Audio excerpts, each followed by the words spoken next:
Somebody with PTSD looks like your mother, your father, your uncle, your cousin, your boyfriend, your girlfriend, your neighbor. You can't usually recognize right away.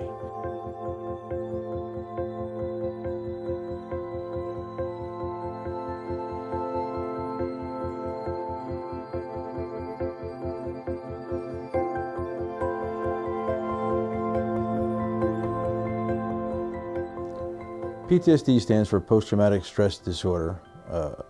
It is a condition that is plagued with anxiety, depression, stress, chronic pain, nightmares.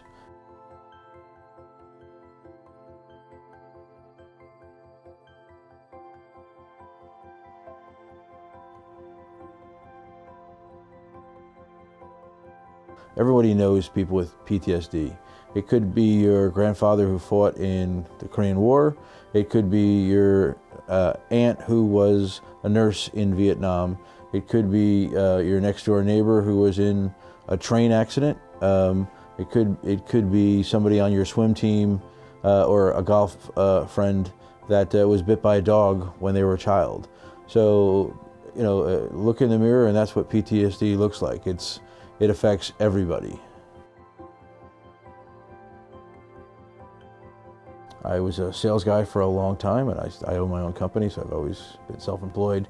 So as much as I'm a CEO, I'm a sales guy by trade. And it was okay to go out and drink and take clients out and, you know, be the life of the party and that kind of thing, because I always got deals done.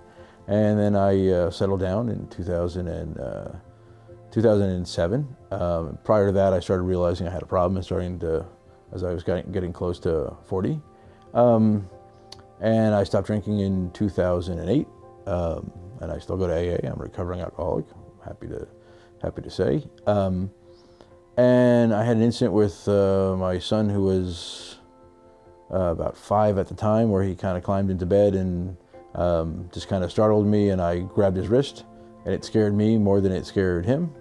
And that's what drove me to the VA, and then the Veterans Administration, then the Disabled Americans Veterans, which is DAV.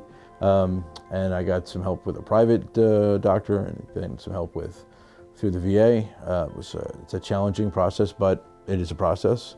And there's a lot of good people out there that helped me along the way. And when I was getting this help, I realized there was no one-stop shop for post-traumatic stress. There was no community that embraced all of it. There were different groups.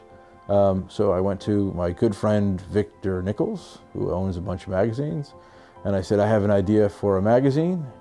And he kind of sighed a little bit, and I said, I know 7,000 magazines a year fail, and I know that JFK Jr. couldn't make a magazine work, but I have an idea. And I talked to him about it, and I had already had the domain name PTSDJournal, and he did some research, and he agreed, and he embraced it from day one. And, you know, we've been off to the races ever since. We've been embraced by the civilian and military PTSD communities. And we are, to the best of our knowledge, the only magazine in the world on post-traumatic stress disorder.